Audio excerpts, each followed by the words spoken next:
आदाब, नमस्कार, स्वागत है आपका। आप देख रहे हैं द पिलर इंडिया। दोस्तों जरा सोचिए, अगर अचानक एक रोज पुलिस आपके दरवाजे पर आए, आपसे आपकी पहचान के कागज की डिमांड करे, उन्हें चेक करे और कहे कि यहाँ गड़बड़ है, इसीलिए आपको डिटेंशन सेंटर ले जाया जाएगा, तो आप क्या सोचेंगे? आप क्या करेंगे? क्या है ये डिटेंशन सेंटर? क्या कोई जेल है? क्या आम नागरिक भी पकड़कर डिटेंशन सेंटर में डाले जाएंगे? क्या यूपी में असम जैसा मॉडल लागू होने जा रहा है? और दोस्तों सबसे अहम सवाल, क्या ये सिर्फ अफवाह है या फिर हकीकत, जो हम सभी के लिए जानना जरूरी है? इसलिए आज के इस वीडियो में हम हर परत को खोलने की कोशिश करेंगे। सरकारी आदेश से लेकर ग्राउंड रिपोर्ट तक सारी चीजों की बात करेंगे। मानवाधिकार का भी क्या कहना है वो भी समझेंगे। इसलिए आपसे गुजारिश है कि इस वीडियो को आखिर तक जरूर देखिएगा। दोस्तों सबसे पहले कंफ्यूजन क्लियर कर देते हैं। आप ये समझ लीजिए कि डिटेंशन सेंटर कोई जेल नहीं होता। मतलब आसान जुबान में कहूं तो डिटेंशन सेंटर वो जगह होती है जहां ऐसे लोग रखे जाते हैं जो किसी देश में गैर कानूनी तरीके से रह रहे हों और जिनका डिपोर्टेशन, मतलब जिन्हें देश से बाहर भेजना है, तय हो चुका हो। और भारत में यह अधिकार गृह मंत्रालय, राज्य सरकारों और विदेश मंत्रालय के बीच साझा होता है। ये एक तरह से पूरा प्रोसेस है जो फॉरेनर्स एक्ट, पासपोर्ट एक्ट और सिटीजनशिप लॉज के तहत किया जाता है। चलिए अब समझते हैं कि अचानक उत्तर प्रदेश में ये डिटेंशन सेंटर का मुद्दा क्यों उठा है। दरअसल दोस्तों 2024-25 में उत्तर प्रदेश सरकार को कई जिलों से इस तरह की रिपोर्ट मिली कि बड़ी तादाद में बांग्लादेशी और रोहिंग्या मुस्लिम बिना वैध दस्तावेज उत्तर प्रदेश में रह रहे हैं, यहाँ उनका ठिकाना बना हुआ है। इसके बाद सूबे के मुख्यमंत्री योगी आदित्यनाथ ने सभी अधिकारियों को साफ साफ निर्देश दिए कि अवैध घुसपैठियों की पहचान की जाए और उन्हें डिटेंशन सेंटर में रखा जाए। अब यहीं से लोगों के जहन में सवाल कौंधने लगा कि क्या वाकई उत्तर प्रदेश में डिटेंशन सेंटर बन रहे हैं? तो इसका सीधा सीधा जवाब है जी हाँ, बिल्कुल बन रहे हैं। लेकिन समझना भी जरूरी है कि कैसे और किस तरह। दरअसल सरकार का दोस्तों प्लान है कि हर जिले में अस्थायी डिटेंशन सेंटर बनाया जाए, यानी पुरानी जेल हो गई, सरकारी भवन हो गए, खाली पड़े हुए छात्रावास हो गए या फिर कुछ चिन्हित इमारतें हो गई, इन्हें डिटेंशन सेंटर में तब्दील किया जाएगा। यहाँ ये भी दोस्तों बताना जरूरी है कि ये कोई नई बड़ी जेल नहीं होगी, बल्कि टेम्परेरी होल्डिंग फैसिलिटी है, जहाँ कुछ जगहों पर 5 से 10 हजार, कहीं 15,000 लोगों को रखने के लिए क्षमता होगी, तो कहीं पर बड़े लोगों को, यानी बड़ी तादाद में लोगों को रखने के लिए क्षमता वाले इलाकों को चिन्हित किया जाएगा। अब आगे बढ़ते हैं और सबसे पहले जरूरी सवाल की बात करते हैं कि इन सेंटरों में किसको रखा जाएगा, क्योंकि यही सबसे ज्यादा डर फैलाया जा रहा है।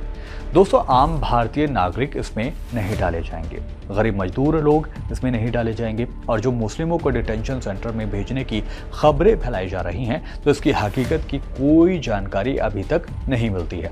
बल्कि इन डिटेंशन सेंटर में वही लोग डाले जाएंगे जिनके पास वैलिड पासपोर्ट नहीं होगा, वैलिड वीज़ा नहीं होगा और उनकी नागरिकता के प्रमाण भी उनके पास नहीं होंगे, और जो विदेशी नागरिक पाए जाते हैं। और इसके लिए भी बाकायदा पूरा प्रोसेस पहले फॉलो किया जाएगा, जैसे कि पहले उनका पुलिस वेरिफिकेशन होगा, दस्तावेजों की जांच की जाएगी, इंटेलिजेंस रिपोर्ट तैयार की जाएगी और फिर डिटेंशन सेंटर भेजा जाएगा। यानी सीधा उठाकर किसी को भी डिटेंशन सेंटर में नहीं डाला जाएगा। सरकारी दस्तावेजों और रिपोर्ट्स के मुताबिक तो खबर ये भी है कि डिटेंशन सेंटर में सीसीटीवी से निगरानी रखी जाएगी, मेडिकल सुविधा होगी, अलग महिला सेक्शन बनाया जाएगा, बच्चों के लिए भी बेसिक सुविधा और खाने पीने का इंतजाम इन डिटेंशन सेंटर में होगा। लेकिन फिर भी आलोचक ये कहते हैं कि असम में लोग सालों तक बिना डिपोर्टेशन डिटेंशन में रखे गए हैं। तो सवाल उठता है, तो क्या उत्तर प्रदेश में भी ऐसा ही होने वाला है? हालांकि इस पर सरकार कहती है कि डिटेंशन सेंटर अस्थायी होगा, जैसे ही प्रोसेस पूरी होगी तो उस शख्स को वापस भेज दिया जाएगा। दोस्तों अब एक सच्चाई भी जान लीजिए, किसी को भी देश से बाहर भेजने के लिए ये चाहिए कि उसके देश से उसे वापस स्वीकार करने की एक लेटर मिल जाए। उस देश में जहां उसे भेजा जा रहा है उसके दूतावास उसका सहयोग करे, उसकी पहचान साबित हो जाए और यात्रा दस्तावेज बने। और यही वजह है कि असम में हजारों लोग सालों से फंसे रहे। यूपी में भी यही सबसे बड़ी चैलेंज हो सकता है। ह्यूमन राइट्स संगठन ये कहते हैं कि डिटेंशन सेंटर आखिरी ऑप्शन होना चाहिए। बच्चों और महिलाओं पर विशेष ध्यान होना चाहिए। अनिश्चित वक्त तक हिरासत में रखना गलत है। वहीं सरकार की भी ये दलील है कि अवैध घुसपैठ नेशनल सिक्योरिटी का मुद्दा है, जिससे समझौता नहीं किया जा सकता। यहाँ दोस्तों ये साफ दिखता है कि कानून, राजनीति और इंसानियत तीनों एक दूसरे के आमने सामने खड़े हैं। अब कुछ वो सवाल जो आम लोगों के जहन में है, क्या आम नागरिकों को डरना चाहिए? जवाब है नहीं। अगर आपके पास सही दस्तावेज हैं तो आपको डरने की जरूरत नहीं है। दूसरा सवाल ये कि क्या ये एनआरसी जैसा है? तो जवाब है नहीं, अभी ऐसा इसमें कुछ भी नजर नहीं आता। तीसरा सवाल कि क्या ये चुनावी मुद्दा है? तो हाँ, आंशिक रूप से इसको कहा जा सकता है कि चुनावी मुद्दा ये बनेगा। दोस्तों, उत्तर प्रदेश में डिटेंशन सेंटर अफवाह नहीं बल्कि सच्चाई है, लेकिन ये जेल नहीं है। आम नागरिक इसके निशाने पर भी नहीं है। असली चुनौती सिर्फ और सिर्फ डिपोर्टेशन है।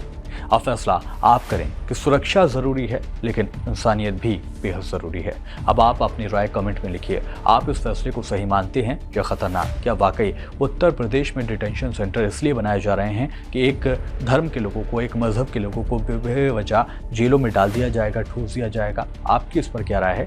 आप अपनी राय हमें कमेंट के जरिए बता सकते हैं। फिलहाल मेरे साथ इस वीडियो में अभी के लिए इतना ही। वीडियो पसंद आया तो वीडियो को लाइक कीजिएगा, शेयर कीजिएगा और हमारे चैनल को सब्सक्राइब करना ना भूलिएगा। फिर होगी मुलाकात, तब तक रखिए अपना ख्याल। आदाब, नमस्कार।